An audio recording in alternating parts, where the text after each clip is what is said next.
Viewers সবাইকে স্বাগতম। আশা করি আপনারা সকলেই সুস্থ আছেন। তো আজকে আলোচনা করব ফ্রেনজিট এই ট্যাবলেটটা নিয়ে। এটা আসলে খুবই জনপ্রিয় একটা ওষুধ। এটা অনেকেই ডাক্তারে লিখে থাকেন।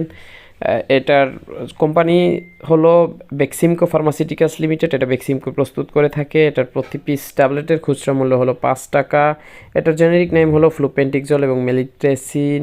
এরপরে জেনে নিই এই ফ্রেনজিট আপনি কেন সেবন করবেন, এটা কোন রোগের জন্য কী কী কাজ করে থাকে। এটি সাধারণত যাদের উদ্বেগের সমস্যা রয়েছে, দুশ্চিন্তা, মানসিক চাপ, টেনশন এবং অতিরিক্ত চাপের কারণে মাথা ব্যথা হয়, তাই সেই মাথা ব্যথার চিকিৎসায়, এছাড়াও টেনশনের কারণে ঘুমের পরিমাণ কমে গেলে সেক্ষেত্রেও আপনি এটি সেবন করতে পারেন। এরপরে জেনে নিই এটার সেবন মাত্রা। এটার একটা ট্যাবলেট দৈনিক 2বার সকালে এবং দুপুরে এভাবে সেবন করা যায়, অথবা চিকিৎসক আপনাকে যে অনুযায়ী পরামর্শ দেয় সেই অনুযায়ী সেবন করতে পারবেন। সেটা হতে পারে দুপুরে, রাতে বা সকালে রাতে। চিকিৎসক আপনাকে যেভাবে বলে সেভাবেই সেবন করবেন।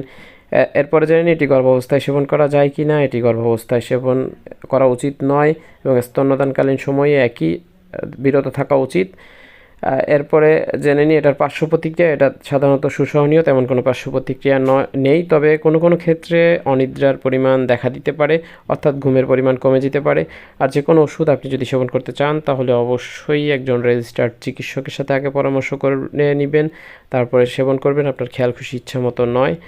আর ভিডিও ভালো লাগলে অবশ্যই একটা লাইক দিয়ে চ্যানেলটি সাবস্ক্রাইব করবেন। সম্পূর্ণ দেখেছেন বলে আপনাকে অসংখ্য ধন্যবাদ। দেখা হবে পরবর্তী ভিডিওতে নতুন কোনো ওষুধের রিভিউ নিয়ে হাজির হব। সে পর্যন্ত বিদায় নিচ্ছি। আল্লাহ হাফেজ। আসসালামু আলাইকুম।